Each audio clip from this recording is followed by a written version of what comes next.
Good day to all of you students. In my previous lecture, I had talked to you about Shelley's personal life.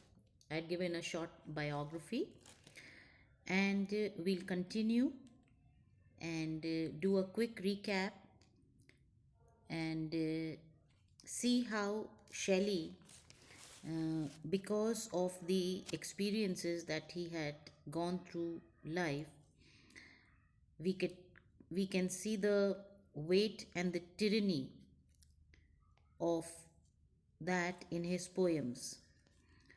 I had talked about how he had been expelled from the Oxford University and how he had to ultimately leave England.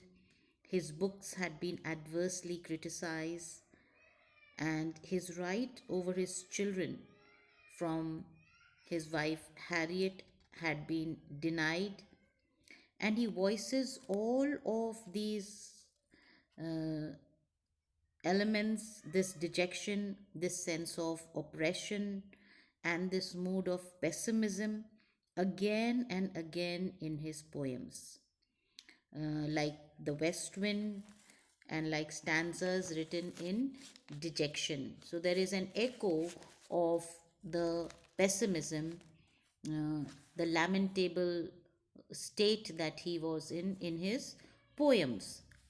But it would be wrong, or it would be a fallacy to think that Shelley was pessimistic in his whole attitude, because he was pessimistic only with regard to his individual life, and there was pessimism also uh, for the whole of mankind, which one can see in his poems. But a better word to describe Shelley would be that he was a meliorist. Meliorist. Now, who is a meliorist? It's someone who advocates reform. He believed that though there was so much cause for lament, there was so much depression around, pessimism around, he believed that a day would come when these difficulties, when these sufferings, these trials, tribulations would be conquered, and the happy state of which he dreamt so nobly in his poems would become a reality. And this thought made him happy, and he believed that the end would be, howsoever distant, a happy one. And it is in this sense that Shelley has been called a prophet, a poet of hope, a harbinger of regeneration, like we would read in his poem Ode to the West Wind, where he says, "If winter comes, can spring be far behind?"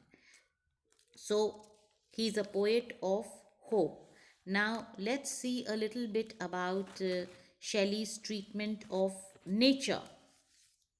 Shelley treated nature in an impassioned way in his poems, but they varied according to the mood that he was in. So sometimes he saw nature as one, as an individual, or a spiritual being who manifested itself through all its forms. And at other times, he saw nature not as one, but as many beings. And he made new myths out of the various objects of nature.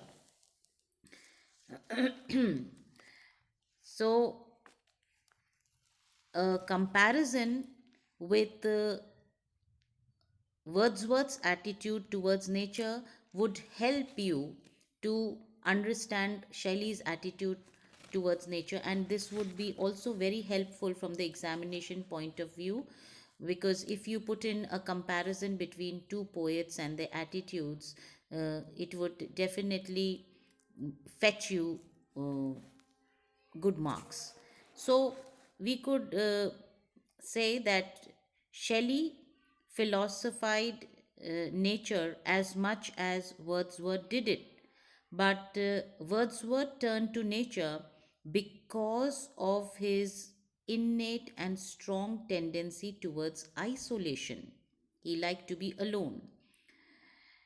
Shelley, he because he was denied by man that sympathy for which his soul craved, and that sympathy or that craving he found in nature. Wordsworth's attitude towards nature was very ethical, mythical, while Shelley's was intellectual and imaginative.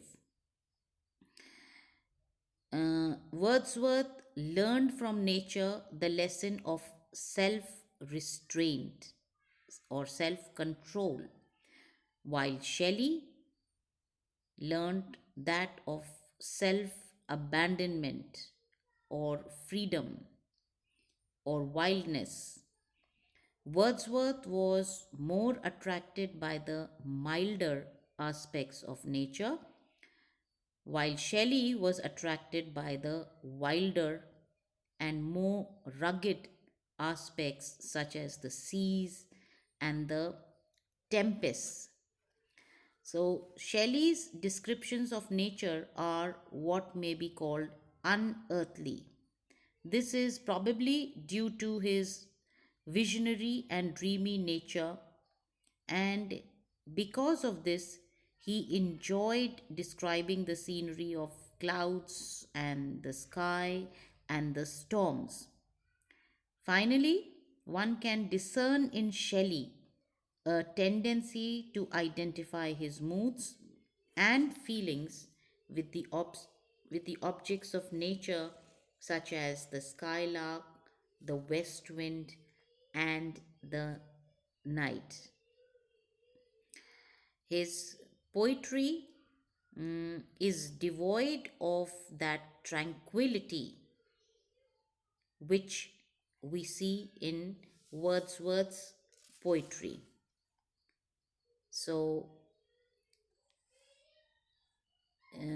here ends a note on Shelley's biography, his attitude, his personal struggles, which, as I told you earlier, always leaves an impact. Whatever the poet or an author experiences in his personal life always leaves an impact on his work.